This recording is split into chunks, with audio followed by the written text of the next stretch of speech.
पाकिस्तान के army chief Munir ने अफगानिस्तान पर हमला करके बहुत बड़ी गलती कर दी है, जिसका खामियाजा पूरा पाकिस्तान भुगत रहा है। अफगानिस्तान की सेना चुन चुन कर पाकिस्तान के ठिकानों पर ताबड़तोड़ हमले कर रही है। भीषण बमबारी से पाकिस्तान के कई इलाके दहल रहे हैं। 300 से ज्यादा लोग मारे जा चुके हैं, जबकि 500 से ज्यादा घायल हुए हैं। कई चौकियों को उड़ा दिया गया है। फाइटर जेट भी मारे गिराए जा रहे हैं। कुछ ही घंटों के भीतर अफगानिस्तान ने पाकिस्तान के अंदर ऐसी भयानक तबाही मचाई है, जिसे देखकर पूरी पाकिस्तानी सेना घबरा गई है। सबसे खतरनाक हमला तो तब हुआ जब इस्लामाबाद में खतरनाक तरीके से इमारतें धधक उठी। पूरा इस्लामाबाद इस वक्त आग की लपटों में जल उठा है। लेकिन कहानी यहीं से शुरू नहीं होती। ये आग कई महीनों से सुलग रही थी और अब ये खुली जंग बन चुकी है।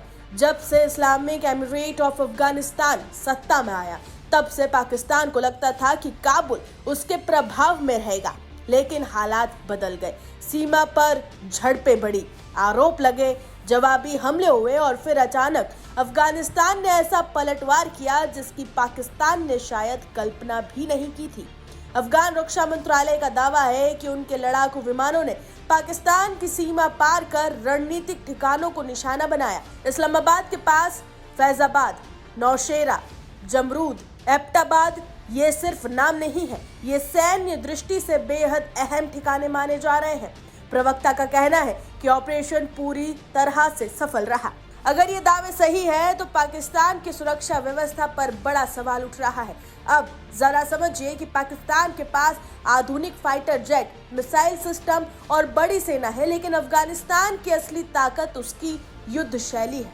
सीधा युद्ध नहीं, गोरिल्ला रणनीति।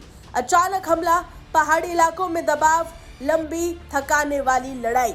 इसी रणनीति ने 20 साल तक यूनाइटेड स्टेट आर्म्ड फोर्स जैसी ताकतों को उलझाए रखा। अब इस पूरे घटनाक्रम पर दुनिया की नजरें हैं और इस बीच बड़ा बयान सामने आया है अमेरिकी राष्ट्रपति ट्रंप की तरफ से। आपको सुनवाएंगे आगे उन्होंने क्या कुछ कहा, लेकिन ये भी बता देते हैं कि ट्रंप ने सीधे तौर पर अफगानिस्तान पाकिस्तान के इस युद्ध में दखल देने की बात करते हुए एक और इशारा किया जो काफी हैरान कर देने वाला था। ट्रंप ने कहा कि अगर पाकिस्तान और अफगानिस्तान के बीच हालात और बिगड़ते हैं तो अमेरिका चुप नहीं बैठेगा। उन्होंने ये भी कहा कि उनके दोनों देशों से संबंध रहे हैं और वो हालात को नियंत्रण से बाहर नहीं जाने देना चाहते। हालांकि उन्होंने किसी एक पक्ष का खुलकर समर्थन नहीं किया है, लेकिन इतना जरूर संकेत दिया है कि वॉशिंगटन इस पूरी स्थिति पर नजर बनाए रखे हैं। अब आप पूरा बयान सुनिए अमेरिकी राष्ट्रपति ट्रंप का। Well, I would, but I get along with Pakistan, as you know, very well. Very, very well. You have a great prime minister. You have a great general there. You have a great leader. That I think two of the people that I really respect a lot. And I think that Pakistan is doing terrifically well. Yeah. अब बात चीन की। पाकिस्तान का सबसे करीबी सहयोगी China भी इस पूरे घटनाक्रम पर प्रतिक्रिया दे चुका है।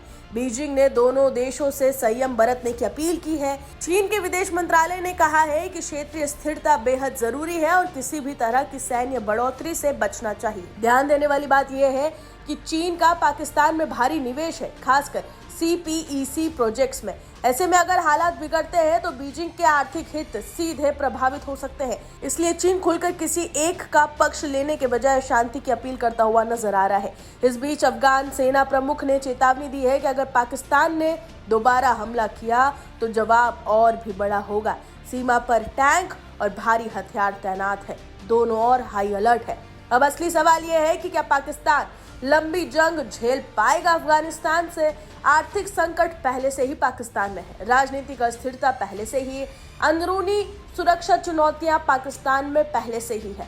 दूसरी तरफ अफगानिस्तान है जो पारंपरिक ताकत में भले ही पीछे हो, लेकिन जमीनी लड़ाई और धैर्य में माहिर है। ये सिर्फ मिसाइल बनाम मिसाइल की लड़ाई नहीं है, यह रणनीति बनाम संसाधन की लड़ाई है। अगर हालात और बिगड़ते हैं तो इसका असर सिर्फ इन दो देशों तक सीमित नहीं रहेगा, पूरा क्षेत्र अस्थिर हो सकता है। दुनिया देख रही है, अमेरिका बयान दे चुका है और चीन ने संयम की अपील की है और दक्षिण एशिया सांस रोके खड़ा है। अब सबकी नजर इस बात पर है कि जंग कहां जाकर रुकती है।